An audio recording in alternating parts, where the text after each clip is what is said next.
तो चलो यार चैप्टर नंबर 1 खत्म कर लेते हैं। 2 टॉपिक छोटे छोटे बचे थे, आज निपटा लेते हैं उनको भी। सबसे पहला तो लेवल्स ऑफ मैनेजमेंट और दूसरा है आपका कोऑर्डिनेशन। तो लेवल से शुरुआत कर लेते हैं। और लेवल में भाई ये डायग्राम जरूर बना लेना और बनाकर आना। देखो कोई भी ऑर्गेनाइजेशन हो वहाँ पे हमेशा 3 लेवल होंगे। 3 लेवल कौन कौन से होंगे? सबसे ऊपर होता है टॉप लेवल, फिर होता है मिडिल लेवल और फिर होता है लोअर लेवल। लोअर लेवल को हम लोग सुपरवाइजरी लेवल के नाम से भी जानते हैं या फिर हम लोग इसको ऑपरेशनल लेवल के नाम से भी जानते हैं।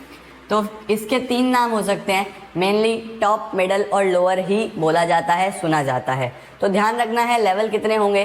3, टॉप, मिडल और लोअर। अब सर इसका सवाल किस तरीके से आ सकता है बोर्ड एग्जामिनेशन में? तो केस स्टडी में आएगा और वहाँ पे सबसे पहले आपको देगा कि मिस्टर एक्स इस पोस्ट पर काम करते हैं और ये पोस्ट कौन से लेवल में आएगी, पहले तो ये बताओ। आप आइडेंटिफाई कर लोगे तो बोलेंगे अब उसके फंक्शन बताओ। तो 2 चीज़ें आपको पता होनी चाहिए कि कौन सी पोस्ट कौन से लेवल में आती है और वो क्या फंक्शंस परफॉर्म करती है। तो चलो देखते हैं सबसे पहले टॉप लेवल में कौन कौन आएगा, मिडिल लेवल में कौन कौन आएगा और लोअर लेवल में कौन कौन आएगा। अगर मैं एक नॉर्मल बात करूं तो टॉप लेवल मेनली वो लेवल है जहां पर सबसे सुप्रीम ऑफिसर्स आपके ऑर्गेनाइजेशन के होंगे।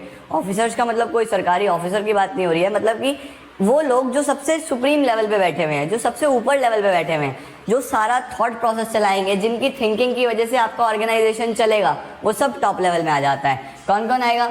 Board of directors, chairman, general manager, president, vice president, CEO समझते हो, chief executive officer, CFO, chief financial officer या फाइनेंस ऑफिसर, ये सब कहाँ पर आ जाते हैं?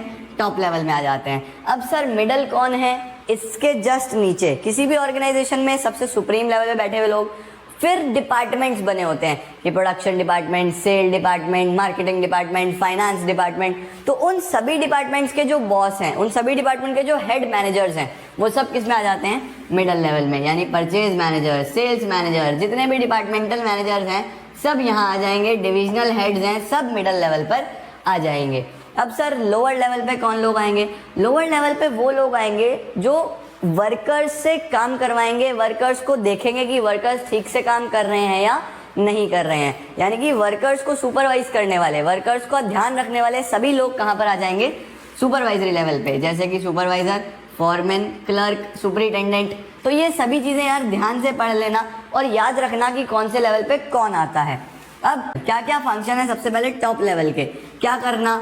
सेटिंग ऑब्जेक्टिव्स, यानी आपकी ऑर्गेनाइजेशन के गोल सेट करना, ऑब्जेक्टिव सेट करना कि लॉन्ग टर्म में या इवन शॉर्ट टर्म में भी हम क्या क्या चीज़ें करने वाले हैं, कैसे करने वाले हैं, सब टॉप लेवल का काम है। दूसरा फ्रेमिंग पॉलिसीज, कोई भी प्लान्स हैं, कोई भी पॉलिसीज है, सब कौन बना के देगा?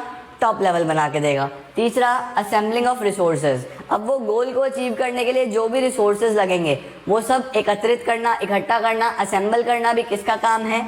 Top level. And last they are responsible for welfare and survival of the organization. देखो यार ऑर्गेनाइजेशन होती किसकी है? मेनली टॉप लेवल में बैठे हुए लोगों की। तो इन्हीं की जिम्मेदारी है कि ऑर्गेनाइजेशन अच्छे से चले, इन्हीं की रिस्पॉन्सिबिलिटी है कि वेलफेयर के साथ हो सारा काम। तो वेलफेयर और सर्वाइवल के लिए भी कौन जिम्मेदार है? Top level. तो ये 4 मेन फंक्शंस हैं और इंपॉर्टेंट फंक्शंस हैं जो टॉप लेवल के दिखाई देंगे आपको। इसके बाद सर मिडिल लेवल के क्या फंक्शंस है? अब मैं आपको ऑलरेडी बता चुका हूँ, जो डिपार्टमेंटल मैनेजर्स होते हैं, अपने डिपार्टमेंट्स के बॉस होते हैं, वो मिडिल लेवल पे आते हैं। इनका क्या काम है? Interpretation of policies. Interpretation of policies का मतलब कि जो भी टॉप लेवल ने पॉलिसीज बनाई हैं वो टॉप किसको बताएगा? मिडल को। अब ये मिडल लेवल सारी पॉलिसीज का इंटरप्रिटेशन यानी समझाएंगे आगे फर्दर किसको? लोअर लेवल को। यानी कि इस तरीके से सारा काम ऊपर से नीचे आता है। और इंटरप्रिटेशन में क्या है कि जो भी पॉलिसीज है किस तरीके से बनाई गई हैं, क्या काम करना है, कितना करना है, कब करना है, सब कौन बताएगा? मिडिल लेवल, लोअर लेवल को। इसके बाद recruitment and selection of employees, अपने लेवल के एम्प्लॉयज का रिक्रूटमेंट सिलेक्शन कौन करेगा? मिडिल लेवल करेगा। इसके बाद सर ऑर्गेनाइजिंग डिपार्टमेंटल एक्टिविटीज, अपने डिपार्टमेंट की एक्टिविटीज भी कौन ऑर्गेनाइज करेगा? Middle level.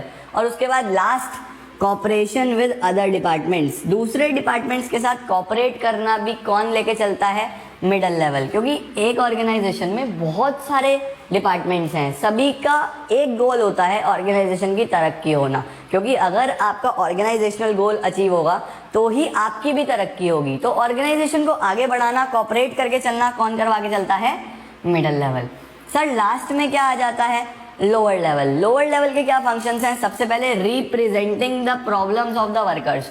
मैंने शुरू में ही बोला कि वर्कर्स का ध्यान रखने के लिए किसे बिठाया है? लोअर लेवल को। सभी वर्कर्स की प्रॉब्लम्स को ऊपर टॉप लेवल तक कौन रिप्रेजेंट करके देता है? Lower level. लोअर लेवल ये प्रॉब्लम्स मिडल को बताता है, फिर मिडल फर्दर ये प्रॉब्लम्स टॉप लेवल तक पहुंचा देते हैं। इसके बाद मेंटेनिंग गुड वर्किंग कंडीशंस, अच्छे हालात, अच्छी कंडीशंस मेंटेन करना लोअर लेवल का काम है। मेंटेनिंग गुड क्वालिटी, प्रोडक्ट्स जो बना रहे हैं वर्कर्स उनको देखते हैं कि अच्छी क्वालिटी का बन भी रहा है या नहीं, ये भी किसका काम है? लोअर लेवल का। और एट लास्ट क्या आता है? मिनिमाइजिंग वेस्टेज, यानी कि कोई भी रिसोर्स वेस्ट ना हो, कोई भी फैक्ट्री के अंदर ऐसी चीज़ ना हो या आपके डिपार्टमेंट में ऐसी चीज़ ना हो जिसकी वजह से नुकसान हो रहा है और जो कि ज़रूरी नहीं था वेस्ट जा रहा है। तो ये वेस्टेज को भी रोकने का काम किसका होता है? लोअर लेवल का। तो ये थे functions of top level, middle level और लोअर लेवल। आप लोग एक बार अच्छे से एनसीईआरटी से रीडिंग लगाना, कहीं पे कोई भी डाउट हो तो मुझे कमेंट सेक्शन में पूछ लेना, मैं कोशिश करूंगा जल्दी से जल्दी आप सभी का रिप्लाई करें। तो चलो बस अब निपटा देते हैं, और क्या, एक अंतिम टॉपिक बचा है उसको भी देख लो। क्या है हमारे पास? टॉपिक का नाम कोऑर्डिनेशन। क्या सर इंपॉर्टेंट है? बहुत ज़्यादा इंपॉर्टेंट है, एग्जामिनेशन में कई बार आ चुका है और आने की काफ़ी चांसेस रहते हैं इस टॉपिक के। तो देखो यार, कोऑर्डिनेशन क्या, आपने पहले बहुत जगह सुना होगा, कोऑर्डिनेशन करके चलो, एक साथ मिल के चलो, वही सब कोऑर्डिनेशन यहाँ पे है कि coordination means bringing together the activities and resources. Organization में जितनी भी एक्टिविटीज़ हैं, जितने भी रिसोर्सेज हैं, सबको एक साथ लेकर आना and maintaining harmony in them. Harmony का मतलब क्या है कि सबको एक साथ लेके चलना है, कोई भी लड़ाई झगड़ा नहीं होना चाहिए, यानी कि सबका साथ और सबका विकास, हार्मनी होनी चाहिए। Bringing together the activities and resources and maintaining harmony in them. बहुत सिंपल सी बात, कोई लड़ाई झगड़ा ना हो, सब आपस में मिलजुल के काम करें, सब लोग एक डायरेक्शन में चलें और ऑर्गेनाइजेशनल एम, ऑर्गेनाइजेशनल गोल, ऑर्गेनाइजेशनल ऑब्जेक्टिव पूरा करने की कोशिश करें। फर्दर सर कोऑर्डिनेशन के क्या क्या फीचर्स हैं, क्या क्या नेचर है, क्या क्या करेक्टरिस्टिक्स हैं, वो सब हम लोग पढ़ने वाले हैं। सबसे पहला करेक्टरिस्टिक्स कौन सा हो जाता है? Integrates group efforts. देखो यार, हर ऑर्गेनाइजेशन में there is a group of people working, मतलब कि एक ऑर्गेनाइजेशन में कोई एक इंसान काम नहीं करता। अगर एक इंसान काम करता है तो उसको कोऑर्डिनेशन की कोई नीड नहीं है, मतलब हर जगह 2, 3, 5, 10, 20, 50 लोग काम करते हैं। हर किसी का सोचने का तरीका अलग है, हर किसी का बैकग्राउंड अलग है, हर किसी का माइंडसेट अलग है। कोई बहुत ज़्यादा एक्टिव होता है, कोई थोड़ा लेजी होता है, कोई केयरफुल होता है, कोई केयरलेस होता है। तो इस तरीके में कॉन्फ्लिक्ट्स के चांसेस बन जाते हैं। तो कोऑर्डिनेशन क्या करता है? इन सभी को इंटीग्रेट करके चलता है। इंटीग्रेट का मतलब काम ही ये है कि कोई लड़ाई झगड़ा ना हो, पीस हो, हार्मनी हो, ऑर्गेनाइजेशन में सब अच्छे से हो। तो coordination integrates group efforts. Number 2, ensures unity of action. फिर से यही पॉइंट है कि अब लड़ाई झगड़ा तो आपने सुलझा लिया, अब ये भी मेक श्योर करो कि जितना भी काम है वो सब एक ही डायरेक्शन में हो। मतलब ऐसा ना हो कि कोई तो किसी डायरेक्शन में जा रहा है, कोई किसी डायरेक्शन में जा रहा है, सोच एक होनी चाहिए। ये आपके माइंड में होना चाहिए कि जो भी ऑर्गेनाइजेशन का गोल है, जो भी ऑर्गेनाइजेशन का ऑब्जेक्टिव है, वो टाइमली पूरा हो जाए। That is ensures unity of action. इसके बाद sir it is a continuous process. Continuous का मतलब क्या है, या कॉन्टिन्यूस फंक्शन का मतलब क्या है कि ये कभी भी ख़त्म नहीं होने वाला है। एक गोल पूरा होगा तो दूसरे के लिए कोऑर्डिनेशन शुरू हो जाएगा, दूसरा पूरा होगा तो तीसरे के लिए, कभी भी कोऑर्डिनेशन समाप्त नहीं होगा। Number 4, pervasive. परवेसिव आप समझते हैं यूनिवर्सल, कि किसी भी तरीके का ऑर्गेनाइजेशन हो, profit making, not profit making, even आपका घर, आपका दुकान, आपका स्कूल, आपका हॉस्पिटल, सब जगह किसकी रिक्वायरमेंट है? कोऑर्डिनेशन की। जहाँ पर भी ग्रुप काम कर रहा होगा, लोग काम कर रहे होंगे 2 या 2 से ज़्यादा, वहाँ पे कोऑर्डिनेशन की रिक्वायरमेंट होने वाली है। Then it is the responsibility of every manager.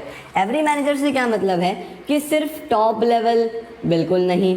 क्या टॉप लेवल के साथ मिडिल लेवल? जी हाँ सही, बट अभी और भी कौन?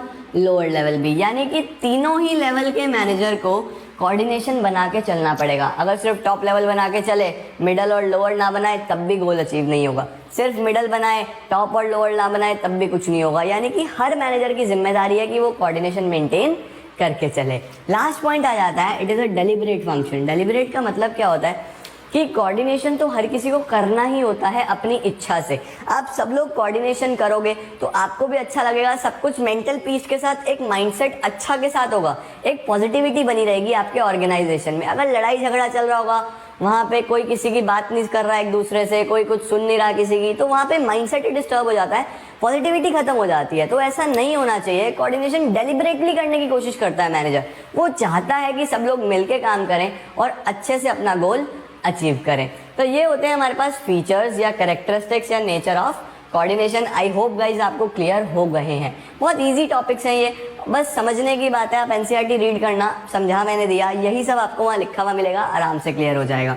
इंपॉर्टेंट सर, कब कोऑर्डिनेशन ज़रूरी हो जाता है, क्यों ज़रूरी हो जाता है? सबसे पहले साइज ऑफ द ऑर्गेनाइजेशन। फिर से वही बात है, अगर एक ऑर्गेनाइजेशन छोटा ऑर्गेनाइजेशन है, यानी अभी प्रोडक्ट्स आप 1-2 प्रोडक्ट्स बनाते हो, ज़्यादा लोग काम नहीं करते हैं, तो वहाँ पे कोऑर्डिनेशन की नीड कम होती है।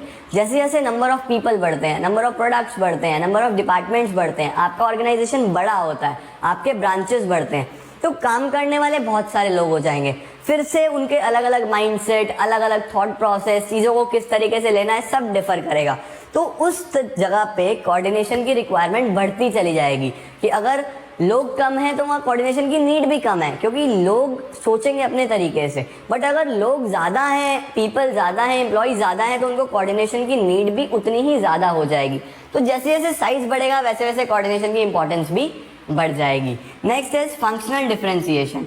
अब सर आपके ऑर्गेनाइजेशन में आप अभी सेकंड चैप्टर में भी पढ़ोगे प्रिंसिपल्स में कि चीज़ों को डिफरेंशिएट करा जाता है, यानी कि अलग अलग डिपार्टमेंट्स बनाए जाते हैं। Division of work, division of work में क्या है कि प्रोडक्शन डिपार्टमेंट बनाएंगे, उसका काम सिर्फ प्रोडक्शन करना है। मार्केटिंग डिपार्टमेंट बनाएंगे, उसका काम सिर्फ मार्केटिंग करना है। सेल्स डिपार्टमेंट बनाएंगे, सामान बेचना। फाइनेंस डिपार्टमेंट बनाएंगे, पैसे का ख्याल रखना। अब ये सभी डिपार्टमेंट्स आपस में इंटरलिंक्ड हैं, सबका एक दूसरे के बिना काम नहीं चल सकता, बट अकेले भी इनकी इंपॉर्टेंस अलग अलग है कि मार्केटिंग का इंपॉर्टेंस अलग है, प्रोडक्शन का इंपॉर्टेंस अलग है। अगर इनमें से कोई एक भी नाराज होगा तो सबका काम डिस्टर्ब हो जाएगा। तो इस सिचुएशन में इनको भी एक साथ लेके चलना बहुत ज़रूरी हो जाता है अगर ऑर्गेनाइजेशनल गोल अचीव करना है। अब अगर आपके ऑर्गेनाइजेशन में ऐसे कोई डिपार्टमेंट ही नहीं है तो कोऑर्डिनेशन की नीड भी नहीं है। जैसे ही फंक्शनल डिफरेंशिएशन होगा, आपने फंक्शंस के बेसिस पे डिपार्टमेंट्स बनाए हैं, वहाँ पे कोऑर्डिनेशन की नीड बढ़ जाती है। Number 3 is specialisation. स्पेशलाइजेशन क्या है कि आजकल के ज़माने में हर ऑर्गेनाइजेशन सीख करती है स्पेशलिस्ट्स को, प्रोफेशनल्स को, कि अगर आपने कोई काम थॉट प्रोसेस, थिंकिंग का आईटी सेक्टर से बिलोंग करने वाले इंसान से कराना है तो आप वहाँ कंप्यूटर साइंस इंजीनियर देखोगे, कोई फाइनेंस का काम कराना है तो आप चार्टर्ड अकाउंटेंट्स देखोगे। मतलब कि स्पेशलिस्ट की नीड बढ़ती जा रही है। अब जैसे जैसे स्पेशलिस्ट की नीड बढ़ती है तो स्पेशलिस्ट तो एक्सपर्ट होते हैं अपने फील्ड में। अब हर स्पेशलिस्ट अगर एक्सपर्ट है तो ऑब्वियसली उसके माइंड में होगा कि आई एम द बेस्ट। अब इतने सारे स्पेशलिस्ट एक ऑर्गेनाइजेशन में होंगे कि कुछ इंजीनियर्स हैं, कुछ चार्टर्ड अकाउंटेंट्स हैं, कुछ मैनेजर्स हैं जो एमबीए करके आए हैं अच्छी जगह से, तो सभी में ईगो क्लैश होने के चांसेस बढ़ जाते हैं, लड़ाई होने के चांसेस बढ़ जाते हैं। तो यहाँ पे कोऑर्डिनेशन बना के रखना इज द मेन थिंग। तो मैनेजर ट्राई करता है कि जितना अच्छा कोऑर्डिनेशन हो उतना सारी चीज़ें अच्छे से हो पाएंगी। तो जहाँ पर स्पेशलाइजेशन होगा वहाँ पर भी कोऑर्डिनेशन की नीड बढ़ जाती है। तो ये तीनों पॉइंट आ जाते हैं इसके इंपॉर्टेंस में, size of the organization, functional differentiation and specialization. So that's it guys, finally हमारा चैप्टर नंबर 1 खत्म हो गया। वीडियो को लाइक ज़रूर कर देना यार, मेहनत बहुत लगती है, शेयर ज़रूर कर देना, और हाँ चैनल पर अगर फर्स्ट टाइम आए हो तो सब्सक्राइब जरूर करके जाना। मिलते हैं आपको अब चैप्टर नंबर 2 की वीडियो के साथ बहुत जल्द। अब स्क्रीनशॉट लेना है तो ले लो यार, हम तो जा रहे हैं। मिलते हैं आपको अगली वीडियो में।